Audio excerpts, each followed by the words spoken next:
नमस्कार, Ramawat maths classes में आपका एक बार फिर स्वागत है।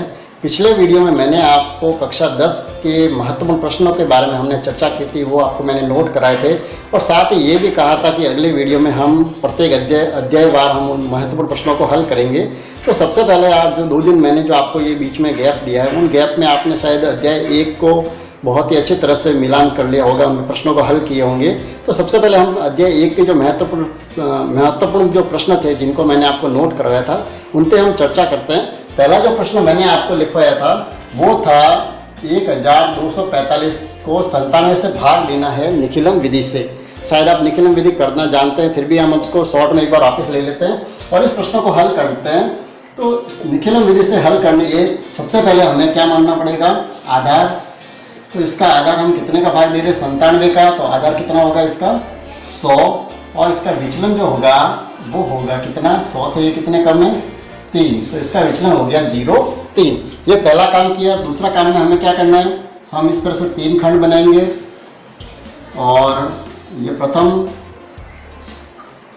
फिर ये मध्य खंड और ये तृतीय खंड। इस तरह से 3 खंड बनाकर अब सबसे पहले हमें जिसका भाग देना है, किसका भाग देना है हमें, 97 जो भाजक है उसे हम यहाँ लिखेंगे और ये जो 1245 है इसको हम मध्य भाग और तीसरे भाग में लिखेंगे। तो सबसे पहले जितने अंक हमारे पास विचलन में है 2 अंक, तो हम 2 अंकों को तो यहाँ पीछे लिख देंगे, ये 45 और 12 लिख देंगे हम यहाँ पर। अब क्या करेंगे, इस 97 के नीचे यहाँ हम इसका विचलन लिखेंगे और इस भाग की क्रिया को हम पूरा करते हैं। और इसको पूरा करने के लिए सबसे पहले क्या करते हैं, निखिलम विधि में ये जो पहला जो अंक है इसको हम यहाँ नीचे लिखते हैं 1 और इसका इस विचलन से हम गुणा करते हैं। तो पहले 1 का हमने 0 से गुणा किया, यहाँ आ गया 0 का 3, 1 का 3 से गुणा किया, ये आ गए 3। ये पहला काम पूरा हुआ। अब इसी तरह से अगली जो पंक्ति है इसको भी इसी तरह से करेंगे। 2 में 0 जोड़े, कितने आए 2 को पहले 0 से गुणा किया, ये 0 और फिर 2 को 3 से किया, ये हो गए 6। अब यहाँ इनका हम योग करते हैं, 5 और 6 कितने हो गए 11, ये 5 और 3 हो गए 8। बहुत ही छोटा है, तो ये भागफल तो आया इसका 12 और शेषफल आया इसका 81। दूसरा जो मैंने प्रश्न नोट करवाया था आपको, वो प्रश्न था 204 का वर्ग ज्ञात कीजिए। हमें वैदिक गणित इसका वर्ग ज्ञात करना है। तो वर्ग ज्ञात करने का मैंने एक सूत्र लिखवाया है। एक सूत्र जो है वर्ग ज्ञात करने का क्या है, किसी भी संख्या का जब हमें वर्ग करना हो तो वर्ग करने के लिए उसका जो सूत्र है वो क्या है, संख्या प्लस विचलन। और दूसरा जो काम करना है हमें इसके साथ दूसरे खंड में वो क्या करना पड़ता है, विचलन का वर्ग। एक सूत्र है और साथ ही हमें ये ध्यान रखना है, अगर उसमें साथ में आधार के साथ में उप आधार भी हो तो हमें क्या करना पड़ेगा, इसके आगे हमें उप आधार भी लिखना पड़ेगा, यानी उप आधार से इसका गुणा भी करना है। इससे हम ये इस प्रश्न को हल करेंगे। तो 204 है, ये संख्या है, संख्या कौन सी है हमारे पास 204। तो सबसे पहले हम इसका आधार लिखेंगे। आधार कितना मानेंगे इसमें, इकाई, दहाई और सैकड़ा, 100 के आधार में, तो इसका 100। इसका उप आधार कितना हो जाएगा, कितना है ये 200, तो उप आधार हो जाएगा 2। और तीसरा जो लिखना है वो लिखना है हमको विचलन। विचलन कितना है, ये 200 से कितना अधिक है 4, तो 4 हो जाएगा इसका विचलन। ठीक है, इस तरह से हम ये तीनों भाग लिख दिए। अब इस सूत्र की सहायता से हम सबसे पहले संख्या लिखेंगे। संख्या क्या है, 204 का स्क्वायर बराबर, पहले उप आधार कितना है 2, फिर हमें लिखनी है संख्या कौन सी है 204 प्लस उसका विचलन लिखना है 4 और दूसरे भाग में विचलन जो है 4 का स्क्वायर करना है। अब यहाँ हम ये करते हैं 202 में 204 में 4 जोड़ दिए, कितने हो गए 208, यहाँ 4 का 4 से गुणा कर दिया 16। अब यहाँ पर हमें 2 का गुणा करना है, 2 का 8 से गुणा किया 16, 1 0 का 1 से 1 204 और यहाँ आ गए हैं कितने 16। पहला खंड आ गया, उसमें तो आ गए कितने 416 और दूसरे खंड में कितने आ गए 16। अब हम इसको ये देखेंगे आधार कितना है हमारा 100, तो ये 100 से कम है, तो इसको हम सीधा ही ऐसे लिख देंगे 4 1 6 1 और 6, ये हो गया इसका वर्ग। तीसरा जो प्रश्न मैंने नोट कराया था आपको, पहली प्रश्नावली का 10वां प्रश्न, वो जो प्रश्न था वो ये था कि 32 का घनफल ज्ञात करना है। तो जिस तरह से हमने वर्ग ज्ञात किया वैसे ही हम इसका घनफल ज्ञात करेंगे। घनफल ज्ञात करने के लिए वही हम इसका घन का सूत्र लिखेंगे। तो किसी भी संख्या का घन करने के लिए क्या करना पड़ता है? घन करने के लिए हमें सबसे पहले तो संख्या प्लस 2 इंटू विचलन, पहला भाग जो बनेगा वो तो ये बनेगा। उसके बाद में दूसरे भाग में क्या होता है? 3 गुणा विचलन का स्क्वायर, और तीसरा जो भाग होता है उसमें होता है विचलन का क्यूब, यानी घात 3। ये जो है ये तो एक सामान्य किसी भी घन संख्या ज्ञात करने का ये सूत्र है। अब चूंकि हमारे पास इसमें उसके साथ में उपादान भी है, जब उपादान हो तो हमें क्या करना पड़ेगा? इसी सूत्र को थोड़ा बदलना पड़ेगा। तीसरे भाग में हमें कुछ भी नहीं करना, जो सेकंड जो भाग है उसमें तो हमें उसके आगे एक यहाँ उपादान लिखना पड़ेगा, उससे उपादान से गुणा करना पड़ेगा। और यहाँ पर जो है पहला भाग उसमें हमें उपादान के वर्ग से गुणा करना पड़ेगा। तो ये एक सूत्र बन जाता है घन ज्ञात करने का। कोई भी बड़ी संख्या उसका जब घन ज्ञात करेंगे तो हम इस सूत्र से ज्ञात करेंगे। अब इस संख्या को एक बार देख लेते हैं। संख्या क्या है हमारे पास? संख्या है 32। अब इसमें सबसे पहले हम आधार लिखते हैं। इसका आधार कितना होगा? 2 अंकों की संख्या है तो आधार हो गया 10। फिर इसका उपाधार कितना हुआ? चूँकि संख्या 32 से 30 से अधिक है तो इसका उपाधार हो गया 3। और इसका विचलन कितना हुआ? ये 30 से कितना अधिक है? देखो 30 से ये 2 अधिक है तो इसका विचलन हो गया 2। ये हमने पहला काम इसका पूरा किया। अब इसके आधार पर हम संख्या लिखते हैं। सबसे पहले संख्या का क्यूब यानी 32 का हमें घन ज्ञात करना है, बराबर पहले उपादान का स्क्वायर करना है। उपादान कितना है? 3। तो सबसे पहले तो हो गया 3 का स्क्वायर, फिर ये ब्रैकेट, फिर संख्या लिखनी है। संख्या कौन सी है? 32 प्लस 2 इंटू विचलन, 2 गुणा विचलन कितना है? 2। ये हो गया पहला भाग पूरा। अब दूसरे भाग में हमें क्या करना है? पहले उपादान लिखना है। तो उपादान तो है 3, फिर ये ब्रैकेट, यहाँ पर हमें लिखना है 3 इंटू विचलन, विचलन कितना है? 2, तो 2 का वर्ग। और तीसरा जो भाग है उसमें विचलन का क्यूब करना है, यानी विचलन जो है 2 उसका करना है हमें क्यूब। सबसे पहले यहाँ हम 3 का वर्ग करेंगे। 3 का 3 से गुणा कर दिया 9। यहाँ पर ये हो गई 32 प्लस 2 का 2 से गुणा कर दिया 4। यहाँ पर ये 3, यहाँ पर ये 3 इंटू 2 का 2 से गुणा कर दिया 4। और ये तीसरे में क्या होगा? 2 की घात 3 का मतलब हमें 2 गुणा 2 गुणा 2 करना है। तो यहाँ पर 32 और 4 कितने हो गए? 36। यहाँ पर ये 3 और ये 4 का 3 से गुणा कर दिया 12। यहाँ 2 का 2 से क्या? 4, 4 का 2 से कर दिया 8। अब यहाँ पर हम 9 का 36 से गुणा करेंगे। 9 का 6 से किया पहले, 9 6 54, 5 9 3 27, 27 और 5 हो गए 32। ये पहला भाग। दूसरे भाग में 12 का 3 से गुणा हो गया 36 और ये तीसरा भाग हो गया 8। अब देखिए हमें क्या करना है। अब हम वापस यहाँ हम आधार को देखेंगे। हमारा आधार कितना है? 10। तो यहाँ पर ये जो दूसरा ये पीछे वाले जितने भी भाग है उसमें 10 से कहीं भी अधिक संख्या नहीं होगी। सबसे पहले यहाँ लेकर यहाँ तो 8 है, ये तो 10 से छोटा है तो ये अंक ऐसे ही रहेगा। यहाँ पर चूँकि 2 अंक है तो ये 6 यहाँ, और 3 जो है वो यहाँ चले जाएंगे हासिल।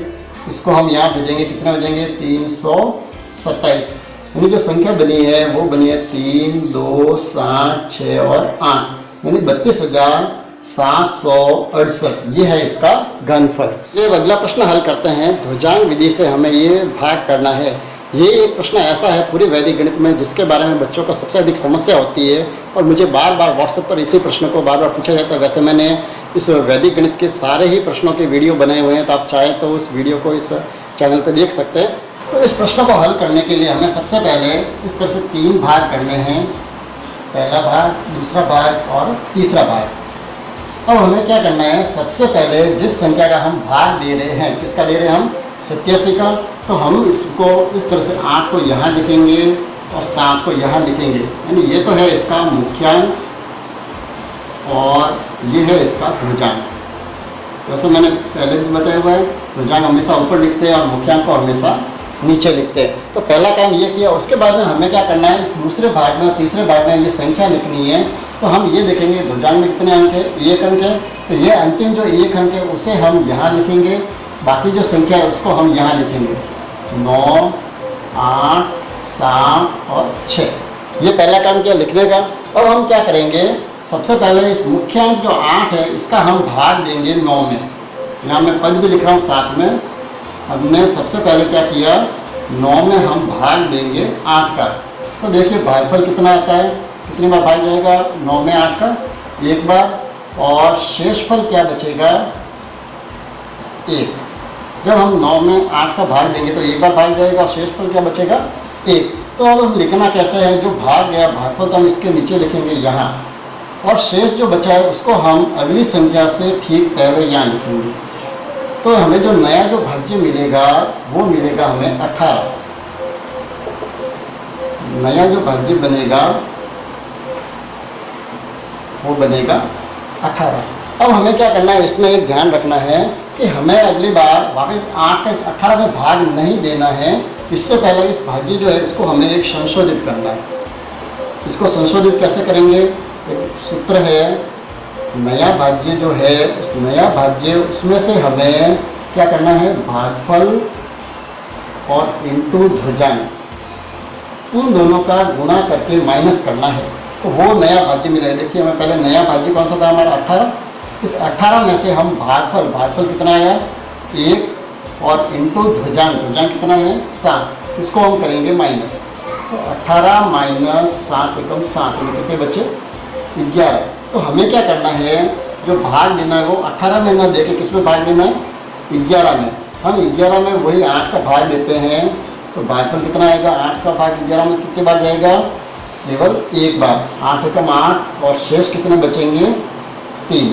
तो वही भागफल तो हम लिखेंगे इसके नीचे यहाँ 1, इसको थोड़ा अलग कर देते हैं ताकि मिक्स नहीं हो, 1 और शेष क्या बचे हैं 3। तो इस 3 को हम अगली संख्या के नीचे इस तरह से लिख देंगे, दोनों संख्याओं के बीच में। यानी जो नया जो भाज्य बनेगा वो क्या बना, देखो इधर अब नया जो भाज्य बना वो बना है 3 और 7 यानी 37।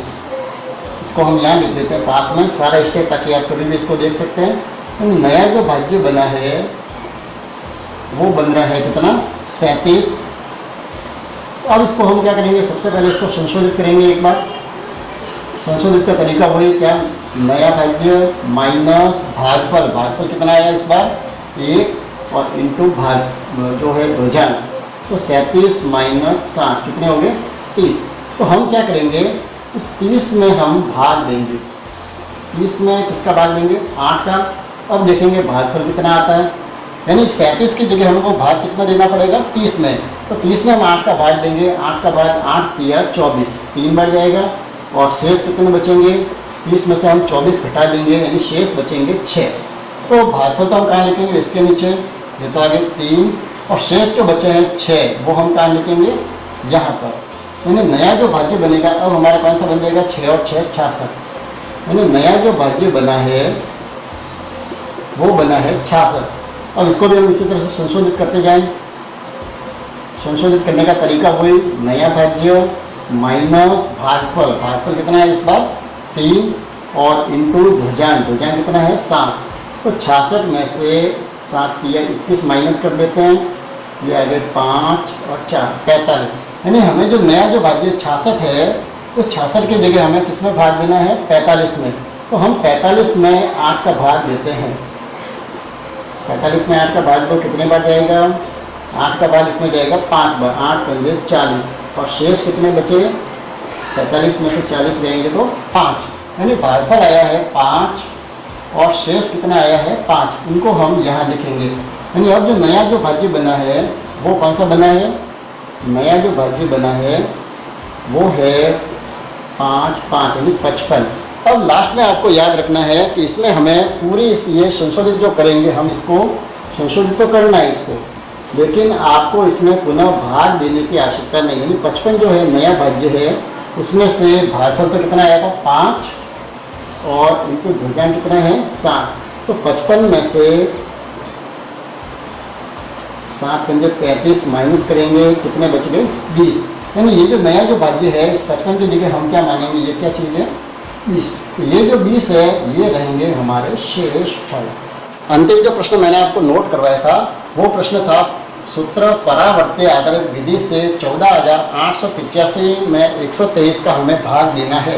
यानी इसमें भी वही बिल्कुल ये जैसे हमने निखिलम विधि से किया था बिल्कुल उसी तरह से इस प्रश्न को भी हमें हल करना है, और वही हमें 3 भाग बनाने हैं, ये प्रथम भाग, ये मध्य भाग और ये तृतीय भाग। वही हमें भाज्य यहाँ लिखना है। सबसे पहले ये 123 जो भाजक है उसको यहाँ लिख दिया। अब भाज्य को हम यहाँ लिख देंगे। उसमें भी वही ध्यान रखें, सबसे पहले संख्या क्या थी, संख्या जो है वो है 14,885। तो सबसे पहले इसका एक तो आधार मान लेते हैं। आधार किसके आधार पर मानेंगे, जिसका भाग देना है, जिसका 123 का देना है, तो आधार हो जाएगा इसका 100 और विचलन कितना हो जाएगा 123 से, यानी 100 से 23 ज़्यादा है तो विचलन हो गया इसका 23। तो सबसे पहले तो हमने यहाँ भाजक लिख दिया कितना 123 और उसी के नीचे यहाँ लिख दिया उसका विचलन। ये तो है भाजक जिसका हम भाग दे रहे हैं और ये है विचलन। अब हमें इसमें क्या करना है, जो विचलन में कितना अंक है 2 अंक है, तो इस 2 अंकों को तो हम यहाँ पीछे लिख देंगे। ये 85 तो हमने लिख दिया यहाँ, और ये जो है 1, 4 और 8 इसको हम यहाँ लिख देते हैं मध्य भाग में। यानी बिल्कुल वही तरीका जैसे हम विकलन विधि में करते हैं, केवल इसमें अंतर केवल इतना सा है कि ये जो विचलन है हमें इनको वापस परिवर्तित करना है। इसको कैसे करना है, इनको परिवर्तित अंक करने हैं। यानी परिवर्तित का मतलब 2 जो प्लस के हैं तो उस 2 को हम माइनस बना देंगे, 3 प्लस के हैं तो 3 को भी हम यहाँ माइनस में लिख देंगे। अब इसी तरह से जैसे हमने निखिलम विधि में किया था उसी तरह से हम इसको भी करेंगे। सबसे पहले इस 1 को यहाँ लिख दिया 1, और पुनः वही हम जो पहले हम विचलन से गुणा करते थे तो यहाँ हम इस परिवर्तित अंकों से इनको गुणा करेंगे। पहले 1 को -2 से कर दिया, ये आगे -2, और 1 को -3 से कर दिया, ये आगे -3 लिख दिया। अब क्या करेंगे, हम इस पंक्ति का योग करते हैं। ये 4 में से -2 हो गए, 2 कम हो गए, कितने हो गए 2। अब पुनः वही 2 का पहले हम 2 से गुणा करते हैं, कितने हुए 2 दूनी 4 -4, और यहाँ लिखेंगे अगली पंक्ति से, फिर 2 का 3 से किया 6, कहाँ लिखेंगे यहाँ पर, यहाँ कुछ भी नहीं था तो यहाँ हम डैश डैश कर देते हैं। ठीक है, अब इसी तरह से अब इस पंक्ति का योग करते हैं। ये है 8 में से पहले 3 माइनस किए 5 में से 4 माइनस किया, कितना बचा 1। अब 1 को पुनः वही दोनों से गुणा करो, पहले -2 से किए तो ये आगे -2, फिर 1 को 3 से किया तो ये आगे -3। अब यहाँ पर योग करते हैं। 5 में से -3 गए, पीछे क्या बचे 2, यहाँ 8 में से 6 गए 2, और 2 में से 2 गया 0। तो ये बहुत ही छोटा सा भाग है, आसानी से कर सकते हैं। यानी ये तो बचा शेषफल, और ये जो है 121 ये आ गया भागफल। तो आप भी इसी तरह से सारे प्रश्नों को एक बार पुनः हल करें। फिर भी कोई समस्या आती है तो सारे जो मैंने पूर्व में भी कहा है कि मैंने इस अध्याय की प्रत्येक प्रश्न का वीडियो बनाया हुआ है, तो आप सारे वीडियो देख कर उसको समझ सकते हैं। और फिर भी कोई समस्या आए तो आप मेरे व्हाट्सएप नंबर जो नीचे स्क्रीन पर लिखे हुए आ रहे हैं उस नंबर पर आप मुझे पर्सनल मैसेज भी कर सकते हैं कि उसमें आपको कौन सी समस्या आ रही है, तो मैं आपको व्हाट्सएप के जरिए भी आपको उसको पूरा हल करके या उसमें जो समस्या है उसका निवारण मैं कर सकता हूँ। और साथ ही एक निवेदन और करूँगा कि एक कक्षा 10 के लिए एक बहुत ही स्पेशल मैंने व्हाट्सएप ग्रुप भी बनाया हुआ है, जिसमें मैं बहुत ही सारे अच्छे प्रश्न जो है, नोट्स है या अन्य जो भी वीडियो है जो आपके उपयोगी हो, बोर्ड परीक्षा में आने से संबंधित है, उनको मैं उसमें भेजता रहता हूँ। तो आप भी अगर उससे जुड़ना चाहें तो अपने नंबर जो है वो मेरे व्हाट्सएप पर भेज दें, ताकि आपको उसमें जोड़ूंगा और आपको भी उससे लाभ मिलेगा।